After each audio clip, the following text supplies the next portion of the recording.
ko'pchilik trading qilish uchun katta tajriba yoki murakkab strategiyalar kerak deb o'ylaydi. Lekin hozir texnologiyalar juda tez rivojlanib bormoqda va sun'iy intellekt bu jarayonni ancha osonlashtirib qo'ydi. Bugun men sizlarga Telegramda ishlaydigan trading botni ko'rsatmoqchiman. Bu bot sun'iy intellekt asosida bozorni analiz qilib, pocket option uchun signallar beradi. Hozir men bot yordamida kichik depozit bilan savdo qilib ko'raman va natijada qanday foyda olish mumkinligini sizlarga ko'rsataman.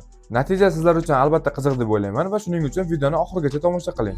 Xo'p, savdoni boshladik. Balansimizda 350 ming so'm bor mana. Xo'p, 350 mingdan 350 ming hammasi bilan savdo qilamiz. Xo'p, botga o'tamiz. O'zimizga kerakli bo'lgan valyuta juftligini tanlab, botdan signal olamiz. Bizga keragi bu yerda NSD, USD kerak bizga bu yerda. Xo'p, mana NSD, USD ni tanladik. Xo'p, botdan signal oldik. Xo'p. 3 daqiqaga to'g'rilab stelka ochdim. Ko'rishingiz mumkin, stelka ochildi 3 daqiqaga. Xo'p, kuzatib turamiz endi. Vaqtdan foydalanib, men bir qiziqroq voqea aytib bermoqchiman. Yoshligimda bo'lgan. Xullas, men dadam mashina olib sotardi. 8-9-sinf vaqtlarim o'z maktabga mashina bilan borardim. Xullas, men o'qigan maktabda o'zi hamma misol uchun normalniy o'ziga to'q oilaning bolalari o'qardi-da. Bizni yoshlikdan o'zi hamma 8-9-sinfmi o'zi hamma mashina minib kelardi. Mashina minib kelardi maktabga. Misol uchun Cobalt, Gentra, Любой, Malibu minib kelardi. O'shanda men asnonoy bitta mashinacham bo'lardi, Cobaltcham bo'lardi, yangi edi o'sha vaqtlari. Karantindan keyin bo'lgan voqea-da bu. Karantindan keyin bo'lgan, o'sha Cobaltni haydab yurardim. Meni bir odatim bo'lardi. Har doim endi yosh bolaman, urib qo'yardim, qirib qo'yardim mashinani yo ballonlarni ariqqa tushirib qo'yardim, nimadirlar qilib qo'yardim xullas. Shunaqa qilib qo'yardim-da, potom endi u mashina sotilib ketadi, tez sotilib ketadi. Men ichim-ichmasdan o narsaga. Nima edi, bola bo'lganman-da.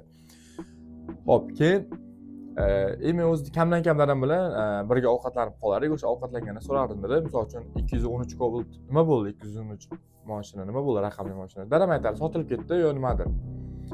Nima so'raysan der ekan dadam, men aytardim. Shu bu joylarni qirib qo'yganman-da, urib qo'yganman derdi. Keyin dadam rosa so'kardi. Men hech narsa qilmagan mashinaga ichkarida boyagisi yo'q deb sotganman deb rosa so'kib qolardi keyin meni. Keyin menga aytardi, "Bo'ldi, qaytib mashina haydamaysan."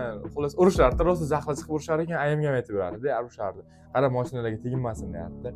Yoki keyin men dadamni aldab-aldab babo ketib qolardim mashinalar. Rosa shum bo'lganman yoshligimda. Keyin xo'p, 1 daqiqadan ziyodroq vaqtimiz bor ekan. Aldab-aldab dadamni uxlaganda mashinaning kaltini olib ketib qolardim. Yoki bo'lsa shtobi bilarim, hamma mashinaning kalti bitta joyda turishini bilardim-da men. Borardim-da, misol uchun qaysi ko'chada turgan bo'lsa, o'shani haydab ketib qolardim-da. Xullas, rosa boya qilardim. Juda ko'p mashina urib olardim, qirib olardim yoki sotilib ketgandan bir oylardan keyin aytardim, shtobi dadam hech narsa demasligi uchun. Keyin shunaqa juda bir yomon bola bo'lganman yoshligimda. Dadam rosa so'kardi keyin meni. Faqat so'kib yurardi, mashinaga qo'ling tekkizmagin deb. Shunaqa gaplar, rosa sho'x bola bo'lganman. 30 soniya vaqtimiz qoldi bizni bu yerda.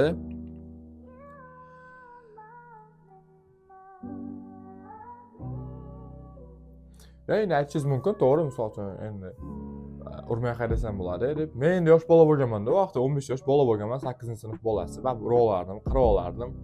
Shu dadamdan so'kish eshitib o'rganganman-da, shunaqa so'kish eshitib o'rganganman mashina haydashni dadamdan.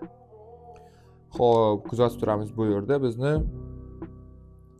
Juda ham kam vaqtimiz qolgan va mana ko'rishingiz mumkin, birinchi ochgan stelkamiz ham muvaffaqiyatli yakunlandi.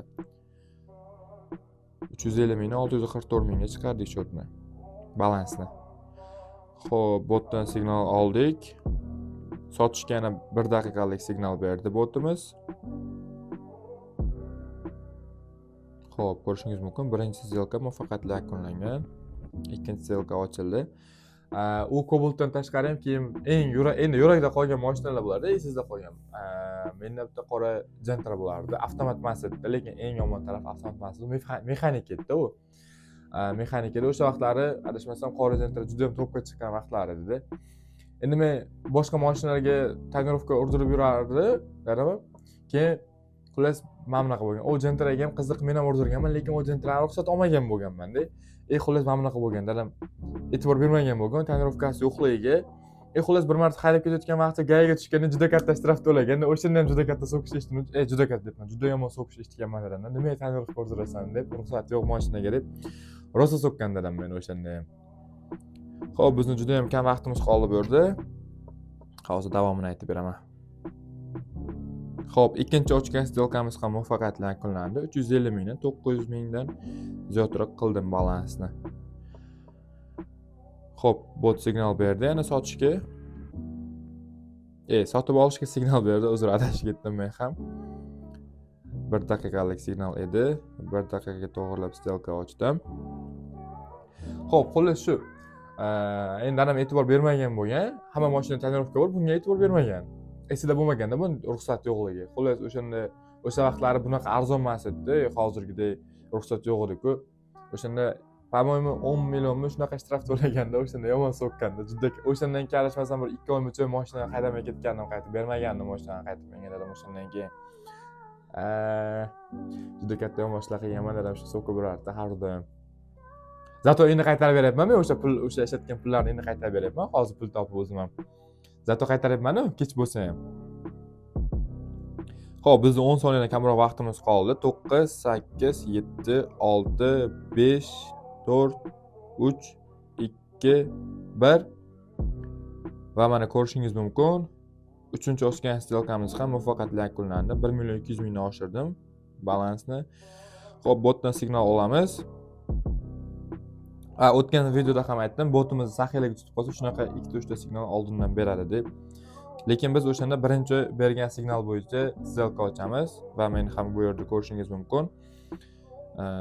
Sotishga 1 daqiqalik signal ochdim bu yerda.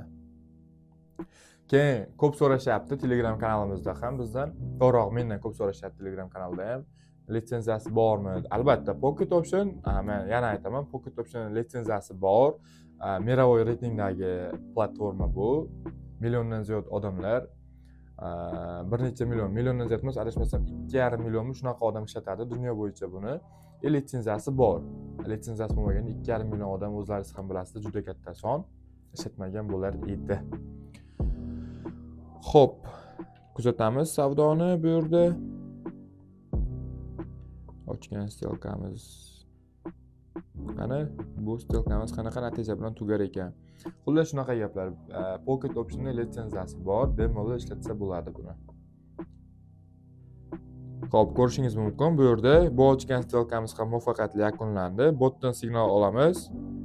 Xo'p, sotib olishga signal berdi. 1 daqiqalik vaqtga to'g'rilab stelka ochdim. Xo'p, kuzatib turamiz. Qanaqa natijalar bilan tugar ekan.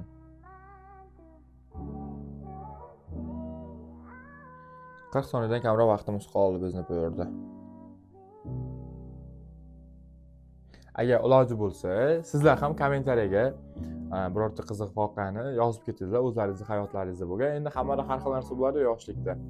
Yozib ketsangizlar, o'qib bir meni ham kayfiyatim ko'tarilardi yanada. Sizlarda shtobi bilardim, kimda qanaqa narsa bo'lganini. Yo faqat men shunaqa parod qilganmanmi bilmadim. Men o'ylayman, shtobi hammada bo'ladi bunaqa vaziyatlar. Xo'p, bizni 10 soniyadan deyarli 10 soniya vaqtimiz qoldi. Kuzatib turamiz bu yerda. 9, 8, 7, 6, 5, 4, 3, 2, 1 va mana ko'rishingiz mumkin, bu ochgan stelkamiz ham muvaffaqiyatli yakunlandi. Xo'p, botga o'tamiz. Botdan signal olamiz. Yana 1 daqiqalik signal berdi botimiz. Ko'rishingiz mumkin, bundan oldingi 5 ta ochgan stelkamiz ham muvaffaqiyatli yakunlandi. Bunisi 6-si va hozirda bizda 350 mingdan 1 million 450 mingdan ziyod balans qildik va bitta yopilmagan stelkamiz bor. Xo'p, kuzatamiz. 6-ochgan stelkamiz qanaqa natija bilan tugar ekan. Kuzatib turamiz.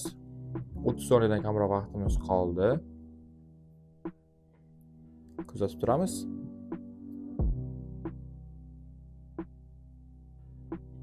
Xo'p, 20 soniya vaqtimiz qoldi bizni.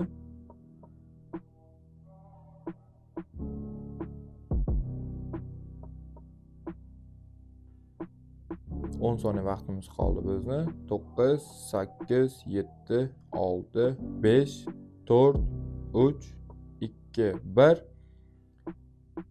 va mana o'zingiz ham ko'rishingiz mumkin. 6-ochgan сделкamiz ham muvaffaqiyatli yakunlandi. 350 mingdan 2 million 100 minggacha balansni oshirib oldim. Va mana 6ta ochgan сделка ham muvaffaqiyatli yakunlandi. Va bu yerda botdan olgan signallarimiz o'zingiz ham ko'rishingiz mumkin. Har doimgidek amalda. Demak, natijani ko'rdingiz. Sun'iy intellekt yordamida ishlaydigan bot trading jarayonini ancha osonlashtirib qo'yadi. Agar siz ham bu botni sinab ko'rmoqchi bo'lsangiz, video ostida Telegram havolalarini qoldirib ketaman. Video sizga yoqqan bo'lsa, albatta like bosishni va obuna bo'lib qo'yishni unutmang. Albatta hammaga omad. Keyingi videolarda ko'rishguncha, xayr.